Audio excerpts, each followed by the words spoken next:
Hello viewers, एक बार फिर आप सभी का स्वागत है एक्सप्लोरिंग जियोलॉजी यूट्यूब चैनल पे। और इस डिस्कशन में हमारा जो सेगमेंट है जियोटॉक 6, उसका सेकंड पार्ट हम डिस्कस करने वाले हैं। जियोटॉक 6 में हम बात कर रहे थे मिस्टर रजत राठौड़ जी से, जो कि यूके से हमारे साथ जुड़ रहे हैं। रजत जी, बहुत बहुत स्वागत है आपका एक्सप्लोरिंग जियोलॉजी यूट्यूब चैनल पे एक बार फिर से। धन्यवाद जेपी। व्यूअर्स को बताना चाहूंगा कि हमारा जो आज का डिस्कशन रहेगा उसमें हम डिस्कस करने वाले हैं कि इंटर्नशिप का क्या रोल रहता है कैरियर ग्रोथ में। एज ए जियोलॉजी स्टूडेंट आप इंटर्नशिप को किस तरीके से अच्छे से यूटिलाइज कर सकते हैं। As I face many questions from the viewers, there is very much confusion about the role of internship. और एक और जो इम्पोर्टेंट एस्पेक्ट हम लेके चलेंगे कि जो इंटर्नशिप का मैकेनिज्म है उसमें हम किस तरीके से इंप्रूवमेंट कर सकते हैं, ये हमारे सजेशंस रहेंगे। और हमारा इसमें जो भी नजरिया है उसको आप लोगों के सामने रखेंगे। अगर आपको लगता है कि उसको किसी तरीके से इफेक्टिवली यूटिलाइज किया जा सकता है, उस मैकेनिज्म को इंप्लीमेंट किया जा सकता है, तो आप इस पे फोकस करें, इसको आगे पास ऑन करें। So Rajat ji, now it's over to you. What is your take on this point, that what is the role of internship in the career growth of a geology student or geosciences student? जी, धन्यवाद JP. Thanks for the introduction.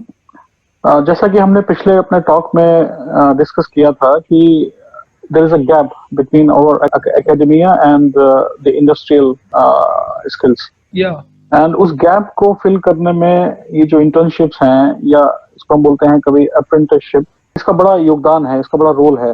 और वो ये role है कि हमारे जो students हैं उनको ये समझ में आता है जब वो डिफरेंट कंपनीज या डिफरेंट ऑफिस में जाते हैं, तो उनको एक व्यवहारिक का परिचय होता है और एक जिसको हम बोलते हैं एक प्रोफेशनल टच उनको मिलता है। और उसके बाद फिर वो वापस जब अपने यूनिवर्सिटीज वगैरह में आते हैं तो उनका जो थिंकिंग है, उनका जो आउटलुक है, उसमें काफी चेंजेस होने को मिलते हैं। उनका पूरा जो थॉट प्रोसेस है वो चेंज हो जाता है। इनफैक्ट उनका पढ़ाई करने का तरीका, क्योंकि अब उनको थोड़ा सा प्रैक्टिकल एस्पेक्ट्स दिख गए हैं, तो इसका बहुत इंपॉर्टेंस है। और आप ये देखेंगे कि उसके अंदर एक मैच्योरिटी आती है आफ्टर अटेंडिंग द इंटर्नशिप। लेकिन इसमें जो चैलेंज है वो ये है कि हमारे जो स्टूडेंट्स हैं या जो हमारी यूनिवर्सिटीज हैं, क्या वो अपने सभी बच्चों को जो स्नातक या पोस्ट ग्रेजुएशन डिग्री को कर पा रहे हैं, क्या उनको सबको ये अपॉर्चुनिटीज अवेलेबल हैं। तो हम पाते हैं कि कुछ लोगों को या कुछ इंस्टीट्यूट्स तक तो ये सीमित है। जैसे कि again I would talk about my own experience about IIT Roorkee कि इन जगहों पर हम लोगों का एक कोर्स ही होता है। There is a course for internship, dedicated to internship, और उस कोर्स पर हमारी स्कोरिंग भी होती है। तो because it is a part of the curriculum, then like the efforts are more concerted and each and every person like somehow try to get like one or the other opportunities, but it may not be happening in other universities. Like I can again take an example of DU, Delhi University. Probably they are not having this kind of course credit attached to internships. तो ये मेरा take है on the importance of internship. अगर आप इसमें कुछ add करना चाहते हैं तो आप अपने एक्सपीरियंस से भी हम लोगों को बता सकते हैं। या श्योर। एक्चुअली जब हम रोल ऑफ इंटर्नशिप की बात करते हैं तो उसको मैं दो तरीके से देखता हूँ। एक तो डायरेक्ट रोल क्या रहता है और एक इनडायरेक्ट रोल क्या रहता है। अगर हम डायरेक्ट रोल की बात करें, डायरेक्ट इन द सेंस कि जहां पे आपने इंटर्नशिप की होती है तो उसका आपको अगर वेटेज मिलता है अगर आपके रिक्रूटमेंट प्रोसेस में, that I will means direct benefit of internship। Indirect से मेरा मतलब ये है कि आप उसमें मतलब क्या चीज सीखते हैं। डायरेक्ट आपको उसका बेनिफिट नहीं मिल रहा, बट आप इंटर्नशिप जब आप करते हैं, जैसा आपने कहा कि उसमें बहुत सी चीजें मतलब सीखता है स्टूडेंट, और उसका जो माइंडसेट है वो चेंज होता है, और जो उसका कॉन्फिडेंस लेवल है, जो चीजों को सीखने का नजरिया है वो चेंज होता है। उसको मैं इनडायरेक्ट वे मान के चलता हूँ। अब अगर मैं अपने एक्सपीरियंस की बात करूं तो मैंने अपने 5 ईयर इंटीग्रेटेड कोर्स के दौरान 5 जो इंटर्नशिप है या वोकेशनल ट्रेनिंग हम कह सकते हैं, अटेंड की थी।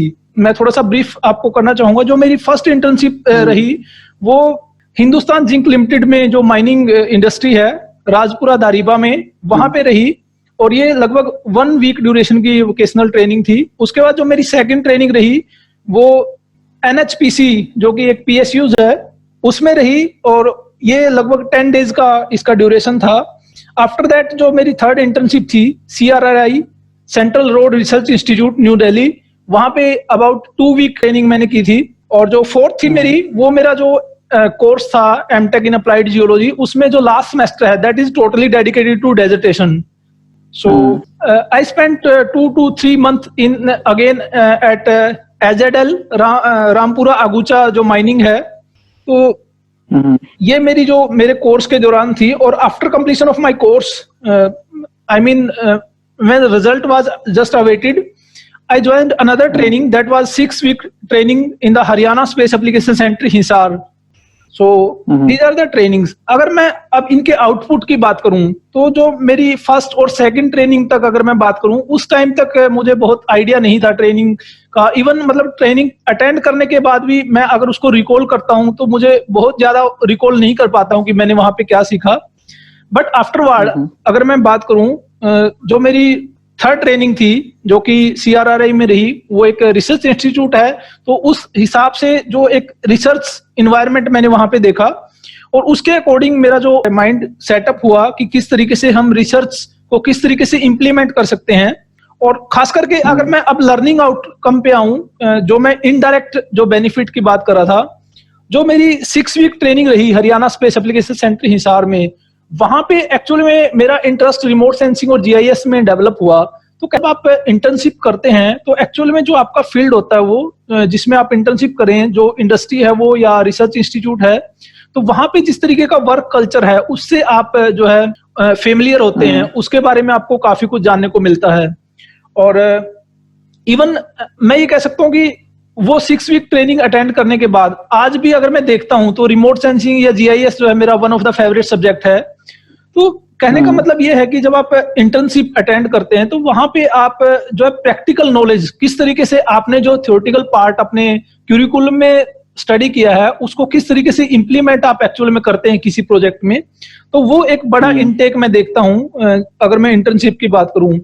उसके बाद जब आप इंटर्नशिप करते हैं तो जो आपको सिखाने वाले होते हैं, जो वहां पे आपके गाइड हैं, मेंटोर हैं, वो आपको एक रिस्पॉन्सिबिलिटीज देते हैं, वो आपको एक प्रोजेक्ट देते हैं कि वो आपको करना है।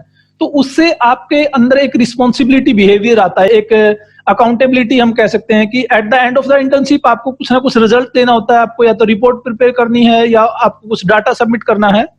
तो उससे अगर हम देखें तो एक आपकी एक प्रोफेशनल रिस्पॉन्सिबिलिटी आपको महसूस होती है।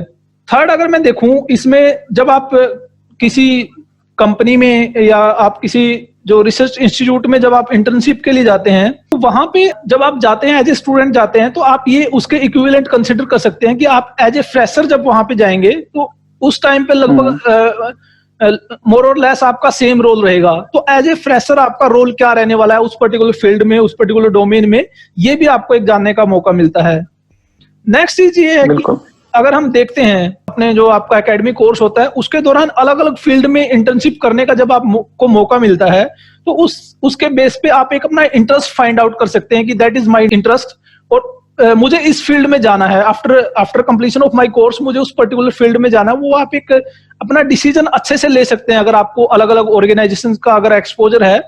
तो I think this is again a big tech from the internship. और लास्ट पॉइंट में एक चीज मैं ये कहना चाहूंगा, जब आपको इंटर्नशिप करते हैं तो उसके बाद जहां भी आप करते हैं उसको आपको सिंसियरली करना चाहिए, क्योंकि मैंने ये महसूस किया है कि वहां पे आपको ऐसा लगेगा कि आप एज ए स्टूडेंट हैं, आपको कोई ऑब्जर्व नहीं कर रहा, आपकी कोई अकाउंटेबिलिटी नहीं है। लेकिन अगर हम देखें, जो मेरा एक्सपीरियंस रहा है, बहुत से लोग आपको जो है बहुत क्लोजली ऑब्जर्व करते हैं। वो आपके आने वाले टाइम में अगर आप लेटर ऑन अगर आप उसी ऑर्गेनाइजेशन में जाते हैं तो वो आपको एक आपका जो आई विल से इमेज बन जाती है। वो इमेज आपको एक बहुत बड़ा इंपॉर्टेंट रोल प्ले करती है। अगर मैं अपनी बात करूं, क्योंकि जो मैंने 6 वीक ट्रेनिंग अटेंड की थी Haryana space application centre Hisar में, वहां पे उस ट्रेनिंग के दौरान जो मेरा बिहेवियर रहा, जो मेरी परफॉर्मेंस रही, आई थिंक उसका काफी एडवांटेज मिला। जब लेटर ऑन मैंने वहां पे प्रोजेक्ट अटेंड किया तो मेरा ओवरऑल जो विजन है इसके बारे में कि इंटर्नशिप जो है वो आपको कई तरीके से मतलब हेल्प करती है। तो और स्टूडेंट्स को इसको बहुत ही सिंसियरली लेना चाहिए। बिल्कुल भी मतलब आप उस टाइम को वेस्ट नहीं कर सकते, क्योंकि अगर आप वहां पे टाइम लगा रहे हैं, आप कहीं ना कहीं अपना एकेडमिया का टाइम दे रहे हैं, उस टाइम पे आप कॉम्पिटिटिव एग्जाम की प्रिपरेशन भी कर सकते थे। तो अगर आप वहां पे टाइम लगा रहे हैं तो that is very important part. So that is my take on the importance of internship और trainings. Thanks for sharing your views JP. आपने बहुत अच्छे से एग्जांपल के तौर पे आपने काफी डिटेल में हम लोगों को समझाया कि इंटर्नशिप का क्या महत्व है और क्या उसकी इम्पोर्टेंस है. तो अल्टीमेटली हम अपने व्यूअर्स को ये कहना चाह रहे हैं कि आप जो हैं, जब भी आपको 1 ईयर से 2nd ईयर में आप प्रोग्रेशन कर रहे हैं, तो वो जो समय है, वो जो 2 या 1 महीने का जो समय है, yes. उसमें आप इस इंटर्नशिप पर फोकस कर सकते हैं. और अगर आप करते हैं तो डेफिनेट सी बात है कि आपके समझ में, आपके रिज्यूमे में, आपके प्रैक्टिकल एक्सपीरियंस में एड ऑन होगा. Sure. अब सेकंड पार्ट जो है वो ये है कि let's say students are ready to apply for the internship. Now what kind of mechanism they have, what kind of support they have from their own departments, from their own universities and colleges, and how they can connect to the industry to apply for the internship. Definitely. So what is your take on this aspect? Please continue.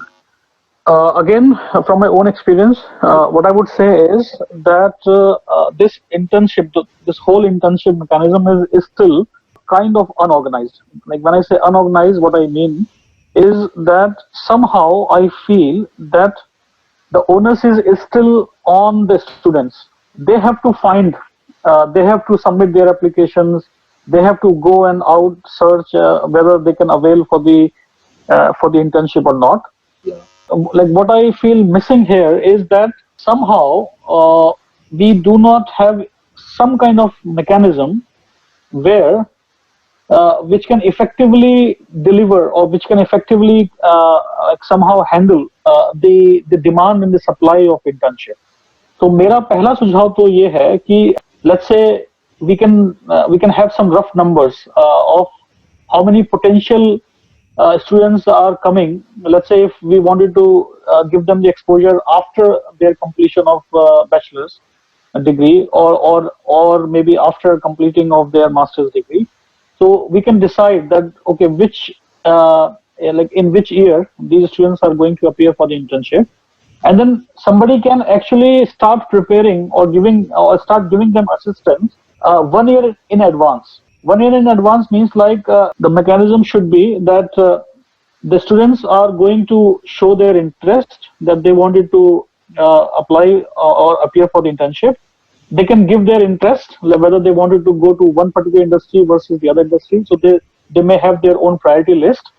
And then, on the other hand, we should have some kind of, let's say, system where the industry or like who are going to receive these students, they may also show their vacancies or their potential, how many students they can absorb in that particular financial year.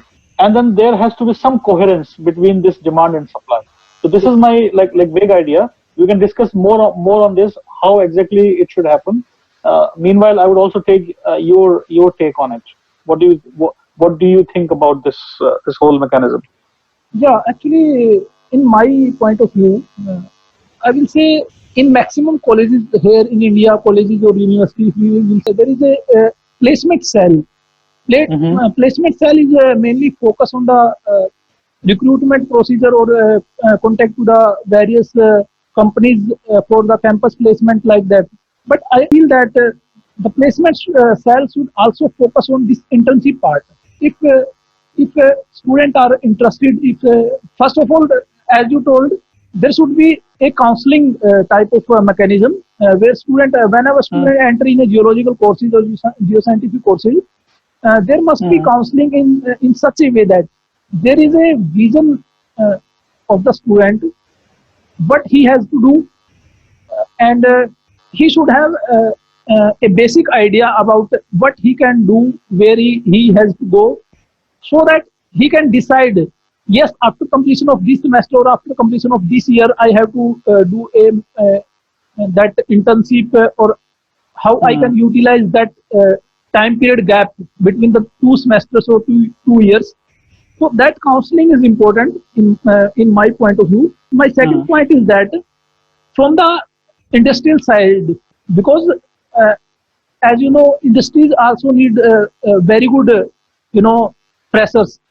So that is also their responsibility to prepare to tackle the new outcome or internship student in such a way that they can improve their qualities for their future requirement. So I think we should think both at the university college level as well as the industry level. It is both way approach. Right. So if I just summarize what you have just shared with us, is that regarding internship, so we are offering solutions here. So पहली बात तो ये है कि बच्चे जो students हैं वो अपने आप को प्रिपेयर करें और 1 साल या 6 months एडवांस में प्रिपेयर करें. They start their building their resumes, they start contacting people. और उसमें मैं चाहता हूँ कि जो हमारे डिपार्टमेंट्स के HODs हैं, head of the departments हैं, या कोई भी any professor, any faculty, if they can assist these students in trying to find out the potential contacts in the industry, because being a faculty member, they might be having a bigger network. So I would request them to actually help these students, to guide them and to basically start getting into the process. And at the same time, what I would suggest or what I would request our industries as well, that they also start posting or giving these details. So they should also be approaching to different universities and different colleges, saying that in this year we are going to take these are the kind of vacancies we have. These many students we can absorb in this particular session, and this mechanism should be like, if we can somehow, if we can have some common platform, such as maybe it could be a web portal, or it could be a Google document, where we have the compilation of the information from both ends. And then what I would also suggest, that if, let's say, for example, we have seen a problem where a bright student may get the opportunity for getting internship very easily, whereas not such a bright student, they will feel some difficulty into it. My suggestion to this problem is that we should not be discriminating any of these students. So whether you are among the top, or you are at the backbencher, we should have some kind of mechanism where each and every student who is passing from our colleges should get at least a chance to go and interact with the professional world. Exactly. Thank you, Mr. Rajat, for such a wonderful discussion on this very important topic, because students did not exactly know what is the role of internship in their career growth. And as I observed that students usually take internship lightly. So this was our point on this. And in the next part of this video segment, we will discuss another topic, that is how the student can learn the geology effectively. Means to learn the geology, on which parameter or which aspect student need to focus, so that they can prepare themselves in a better way for the coming time, for the future, or for the better placement, better career growth. So that point we will discuss in our next discussion. So thanks again, Rajat, for joining us for this discussion, and thanks to all of you. Thank you, JP. Nice talking to you, JP.